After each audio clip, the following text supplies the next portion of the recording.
Warsaw, Poland, AP. On his final day in Europe, President Joe Biden on Saturday sought to reassure Poland that the United States would defend against any attacks by Russia, and he acknowledged that the NATO ally bore the burden of the refugee crisis from the war in neighboring Ukraine.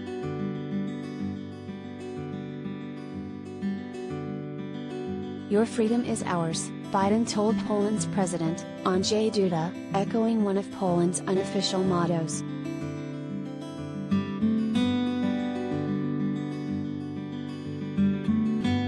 At the presidential palace in Warsaw, the two leaders spoke of their mutual respect and shared goals to end the Russian invasion of Ukraine.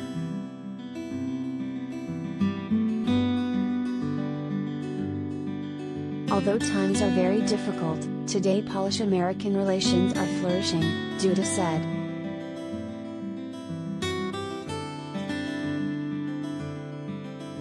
More than 3.7 million people have fled Ukraine since the war began, and 2 million of them are in Poland. Earlier this week the US announced it would take in as many as 100,000 refugees, and Biden told Duda that he understood Poland was taking on a big responsibility, but it should be all of NATO's responsibility.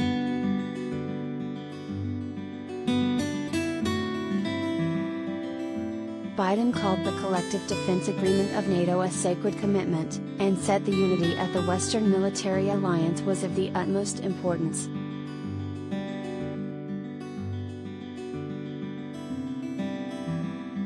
"I'm confident that Vladimir Putin was counting on dividing NATO," Biden said about the Russian president. "But he hasn't been able to do it. We've all stayed together."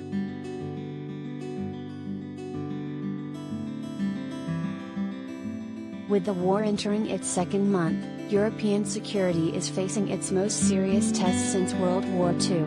Western leaders have spent the past week consulting over contingency plans in case the conflict spreads. The invasion has shaken NATO out of any complacency it might have felt and cast a dark shadow over Europe.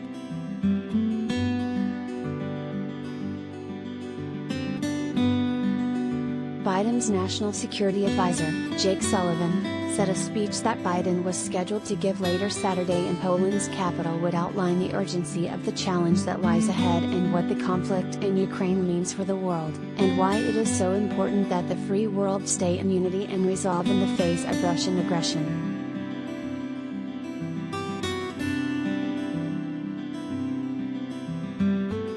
Biden's remarks will end a four-day trip that included a series of summits in Brussels.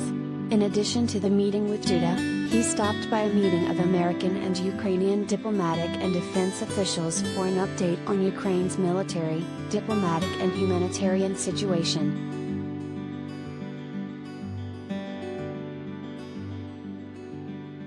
Also on the schedule, a stop at stadium where Ukrainian refugees go to obtain a Polish identification number that gives them access to social services such as healthcare and schools.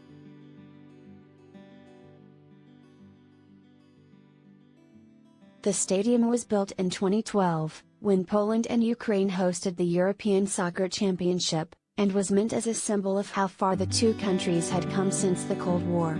More recently, it served as a field hospital for COVID-19 patients.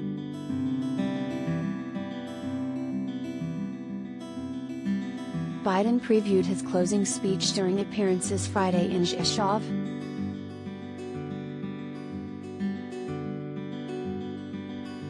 "You're in the midst of a fight between democracies and oligarchs," he told members of the U.S. Army's 82nd Airborne Division during a visit to their temporary headquarters. "Is democracy going to prevail and the values we share, or are autocracies going to prevail?"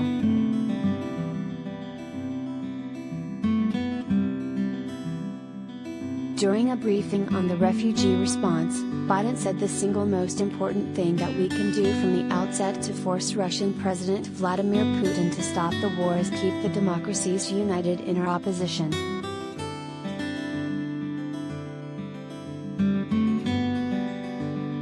Biden praised the humanitarian effort as being of such an enormous consequence given the scope of the crisis, which adds up to the largest flow of refugees since World War II. He appeared to lament that security concerns understandably will keep him from visiting Ukraine on this trip.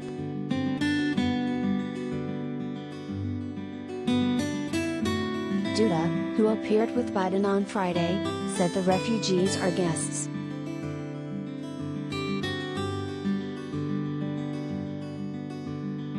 We do not want to call them refugees. They are our guests, our brothers, our neighbors from Ukraine, who today are in a very difficult situation, he said.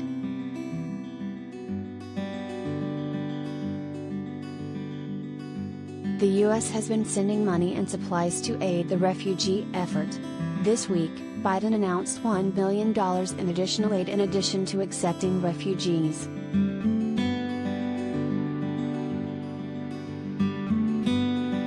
The U.S. and many of its allies have imposed multiple rounds of economic and other sanctions on Russian individuals, banks and other entities in hopes that the cumulative effect over time will force Putin to withdraw his troops.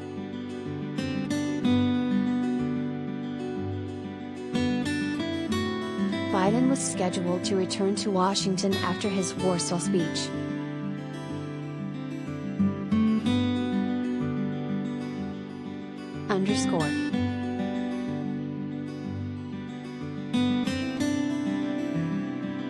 Associated Press writers Darlene Superville in Washington and Vanessa Jira and Monika Sizłowska in Warsaw, Poland, contributed to this report.